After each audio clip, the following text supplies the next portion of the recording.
En octobre 2018, le destin d'une entreprise créée il y a plus d'un siècle bascule dans cette salle de conférence à Berlin.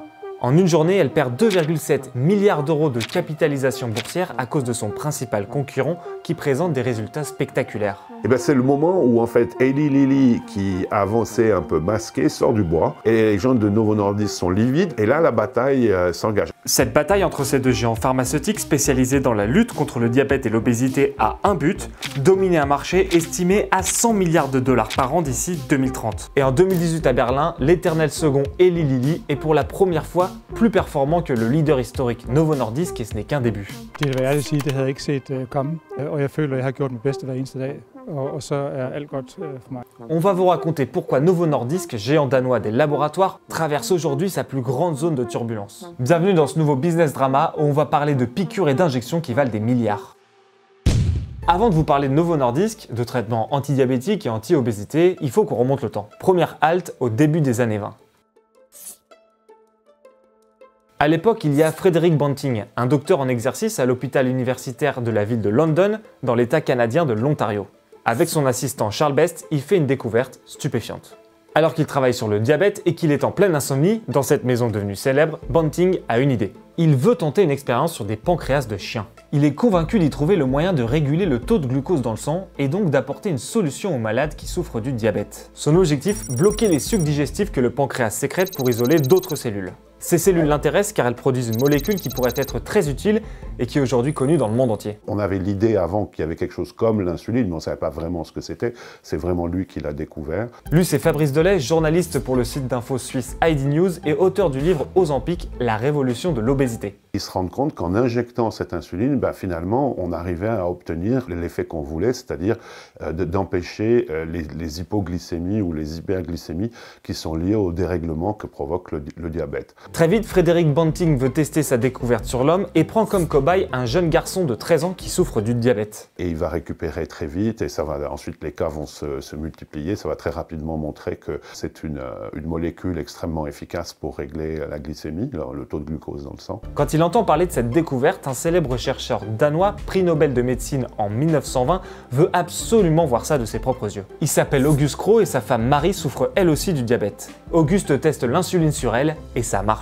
Le couple négocie pour exploiter l'insuline sur son propre marché en Scandinavie. Et donc il rentre au Danemark, à Copenhague, et là il crée le Nordisk Insulin Laboratoriet, donc il y a le Nordisk dans le nom Novo Nordisk quand les compagnies fusionneront. Avant Novo Nordisk, il y avait donc juste Nordisk. Novo sera fondé un peu plus tard par un des chimistes qui travaillait avec Auguste Krogh sur l'insuline, son nom Thorvald Petersen. C'est seulement après des décennies de lutte fratricide que les deux entreprises danoises décident de fusionner pour faire face à la concurrence internationale.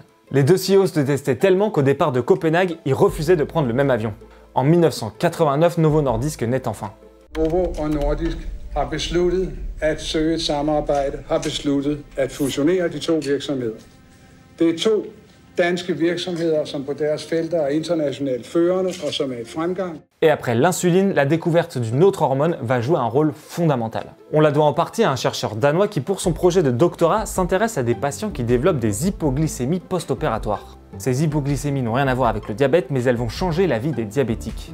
Notre chercheur a une intuition, allez fouiller du côté de l'intestin. Bon, déjà une hormone, c'est quoi? C'est une substance chimique qui agit sur des organes en activant certaines cellules. Quand on mange, le corps produit des hormones pour nous aider à digérer par exemple. Celle qui nous intéresse tient en 3 lettres et un chiffre, GLP-1. Et sa découverte nous vient là encore du continent américain et du Danemark. Des gens comme Jens Holst à l'université de Copenhague, mais aussi le groupe de Joel Abner à Boston, vont se mettre en quête de ce qu'on appelle l'hormone incrétine, autrement dit l'hormone qui s'ajoute au signal glucose venu du sang pour la production d'insuline. Bon, je mets juste en pause Fabrice pour vous donner quelques explications. En gros, les chercheurs de l'époque, on est à la fin des années 70, sont persuadés qu'il existe dans le corps quelque chose qui stimule naturellement la production d'insuline. Une hormone incrétine, comme dit Fabrice. Et que s'ils arrivent à imiter leurs effets avec un traitement, ils pourront alors traiter plus efficacement le diabète. Bon, ça à l'époque, c'est que de la théorie, parce qu'il faut d'abord la trouver cette hormone. Et pour ça, ils font des recherches sur des animaux jusqu'au moment où Et donc, ils se sont tournés vers des poissons et un peu par chance, ils ont découvert dans la baudroie une molécule qui était assez longue et dans laquelle il y avait une partie qui était connue, qui s'appelle le glucagon. Et dans la séquence génétique du glucagon, ils découvrent 2 autres séquences qui sont associées, qu'on va appeler des glucagon-like proteins, des protéines qui ressemblent au glucagon, et c'est pour ça qu'on les appelle GLP1 et GLP2. Et c'est ce GLP1 qui intrigue le plus les chercheurs. Car quand des récepteurs de ce GLP1 s'activent dans le pancréas, ils provoquent la production d'insuline. Très vite, ils veulent le tester sur des diabétiques, on est au milieu des années 90 et les résultats sont exceptionnels.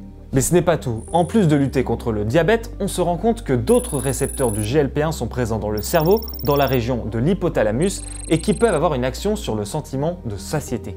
En gros, avec le GLP1, on n'a plus faim. Et l'effet est tout à fait extraordinaire parce qu'en fait, c'est pas un coupe-faim au sens vous en prenez puis vous mangez plus rien. Non, non, non.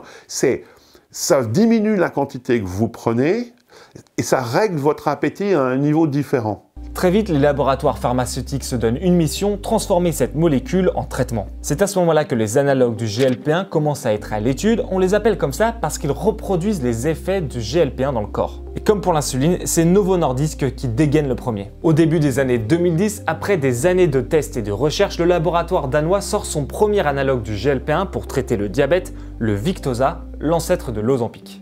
Pour la première fois, on n'injecte pas de l'insuline, on la stimule naturellement dans le corps avec une hormone artificielle. Ce qui va rendre l'Ozempic célèbre, c'est surtout ses effets sur la perte de poids. Quelques années plus tard débarque donc son dérivé pour traiter l'obésité, le Saxenda. Son successeur, le Wegovy, s'arrache aujourd'hui en pharmacie. C'est vrai que, vu la folie Ozempic-Wegovy, Novo Nordisk a vu ses ventes et surtout ses bénéfices exploser. Myriam Chauveau est journaliste aux Échos et elle couvre le secteur pharmaceutique pour le journal. À un moment donné, au deuxième trimestre 2024, à son apogée, Novo Nordisk, il valait en bourse plus de 600 milliards de dollars. C'est absolument énorme. Le PIB du Danemark, c'est 407 milliards de dollars à peu près. Novo pesait plus que le PIB du Danemark. La folie est telle que les stars d'Hollywood s'en emparent et en font la promo sur les plateaux télé. When I first started hearing about the weight loss drugs, I felt I've got to do this on my own because if I take the drug, that's the easy way out. Il y a même ce mini spot télé qui passe en boucle dont la chanson est devenue célèbre. L'Ozempic se fait une place aux Oscars. When I look around this room, I can't help but wonder, is Ozempic right for me? En France aussi, ces traitements s'arrachent, notamment grâce à la machine à prescription qui est devenue TikTok. De plus en plus d'utilisateurs racontent leur expérience en ligne, il y a évidemment beaucoup de dérives, mais il y a aussi toute une communauté qui se crée. Nolwenn est créatrice de contenu et elle raconte au jour le jour son traitement avec le Wegovy. Elle a perdu 20 kilos en 6 mois. Enfin, j'en étais arrivée vraiment à un stade où je pesais absolument tout ce que je mangeais parce que j'arrivais pas à perdre, voire je prenais encore du poids. J'étais vraiment dans une phase aussi assez compliquée, j'avais besoin de réponses. La réponse pour Nolwenn viendra de son endocrinologue qui lui prescrit un traitement dont elle n'a jamais entendu parler, le Wegovy. Et tout change malgré des effets secondaires comme la diarrhée, les nausées ou les crampes d'estomac qu'il ne faut pas prendre à la légère. Aujourd'hui en France, le traitement n'est pas encore remboursé par la sécurité sociale et coûte très cher. En moyenne, je paye entre 226 et 295 € par mois pour le Wegovy. Ce sont les pharmacies qui fixent les prix. Nolwenn, dans sa quête, est même tombée sur des anciennes qui vendaient le Wegovy à plus de 400 € par mois. Malgré cet obstacle, de plus en plus de personnes consomment ce coupe-faim.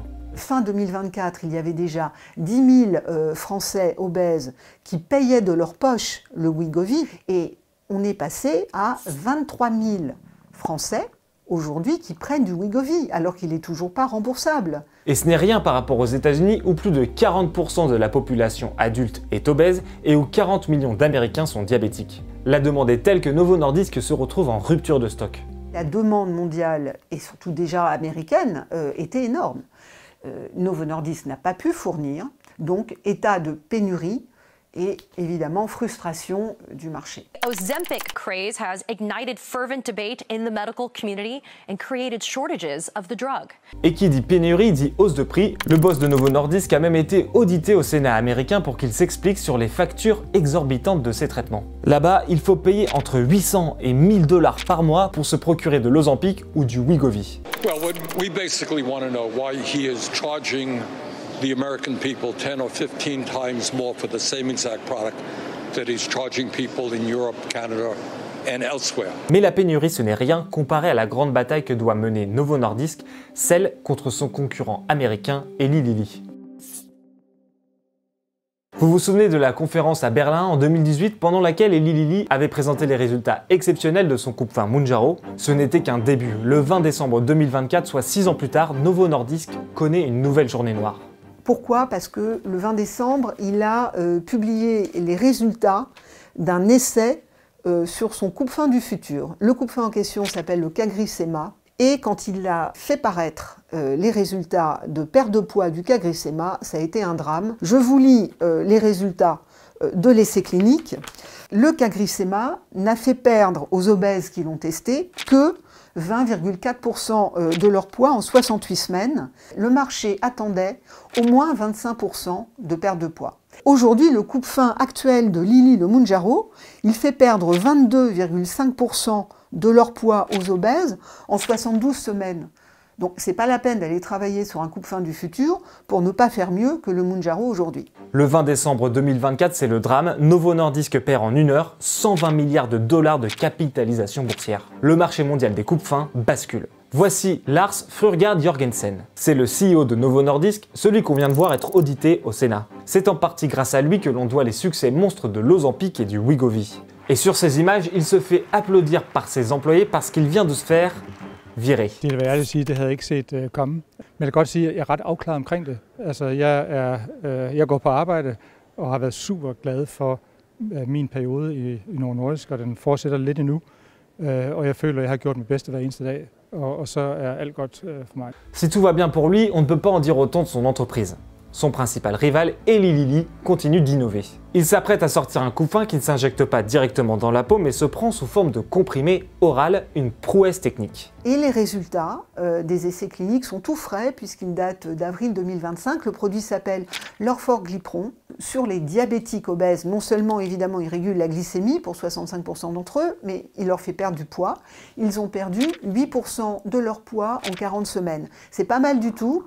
Alors, ce sont des diabétiques, on sait que les diabétiques perdent moins de poids que les non-diabétiques chez les obèses. Lilly va faire paraître les résultats de l'essai clinique sur les obèses non diabétiques cette année. Ils devraient perdre plus de poids. Mais là où c'est surtout une bonne nouvelle, c'est du côté des coûts de production. Un produit de chimie de synthèse comme le comprimé oral de Eli Lilly, c'est moins cher à produire qu'un coupe-faim classique comme le Mounjaro, le Wegovy ou l'Ozempic, qui sont des produits biologiques, c'est-à-dire issus de matières vivantes. Donc l'orforglipron, ça va aussi révolutionner le modèle économique et ça va faire baisser les prix. Au moment de la parution des résultats de l'orforglipron, le cours de bourse d'Eli Lilly a explosé, c'était le 17 avril dernier, il a pris plus 15%. Aujourd'hui, Eli Lilly, c'est la 10e entreprise la plus valorisée au monde avec près de 800 milliards de dollars de capitalisation boursière. C'est 2 fois plus que Novo Nordisk qui a perdu la moitié de sa valeur en 2024. Et c'est dans ce contexte ultra tendu que le PDG de Novo Nordisk a été viré. Bon, et pour la petite anecdote, ça s'est passé pendant une réunion sur Teams. Sympa. Avec cette éviction surprise, Novo Nordisk envoie surtout un message au marché financier. Le prochain PDG aura plus un profil business que scientifique. Mais en attendant, Eli Lilly continue d'avancer. We have tirzepatide, Mounjaro, Zepbound on the market. We have 11 other pipeline projects aimed at the same problem. Mais attention à ne pas enterrer trop vite Novo Nordisk qui anticipe déjà le coup d'après. Il y a 2 rêves pour les entreprises pharmaceutiques. Le premier rêve, c'est que vous avez un médicament que vous devez prendre toute votre vie. Et le deuxième rêve de l'industrie pharma, c'est que la même molécule va vous permettre de traiter d'autres maladies. Dans le jargon, on appelle ça la fameuse molécule miracle. Et les GLP-1, ça a été démontré dans une étude sur des énormes groupes de vétérans. Le système d'hôpitaux des vétérans aux États-Unis a beaucoup de patients à disposition. Et donc ils ont testé ça et ils se sont rendus compte qu'il y avait des effets positifs sur 42 maladies différentes. En clair, avec les analogues du GLP-1, on peut traiter bien sûr le diabète, l'obésité, mais on se rend compte qu'ils ont aussi des effets sur des maladies rénales ou cardiaques. Une étude de mai 2024 a montré que les insuffisances rénales chez les utilisateurs d'Ozempic avaient baissé de 24%. Et aujourd'hui, c'est la maladie d'Alzheimer qui est dans toutes les têtes. Cibler quelque chose dans le cerveau, c'est extrêmement compliqué parce que le cerveau est protégé par ce qu'on appelle la barrière hémato-encéphalique. GLP-1, il contourne cette difficulté et ensuite il transforme ces signaux et lui, il est fait passer dans le cerveau. Alors que Novo Nordisk est en pleine restructuration, entre autres pour faire remonter son cours de bourse, en face, Eli Lilly enchaîne les victoires avec son coupe-faim Mounjaro et avec son futur comprimé oral Olfor Griplon, et l'américain ne compte pas s'arrêter là. En 2023, l'entreprise originaire d'Indianapolis a dédié 9 milliards de dollars à sa branche de recherche et développement pour attirer les meilleurs chercheurs. L'objectif est clair, être le premier des deux labos à faire du GLP-1 une molécule miracle. Évidemment, si d'un seul coup vous ouvrez le marché de l'Alzheimer, ça change tout. Novo doit valoir quelque chose comme 400 milliards d'euros aujourd'hui. Si vous ouvrez le marché de l'Alzheimer, vous êtes à 700 milliards en l'espace d'une année. Hein. C'est ça, parce qu'il n'y a rien.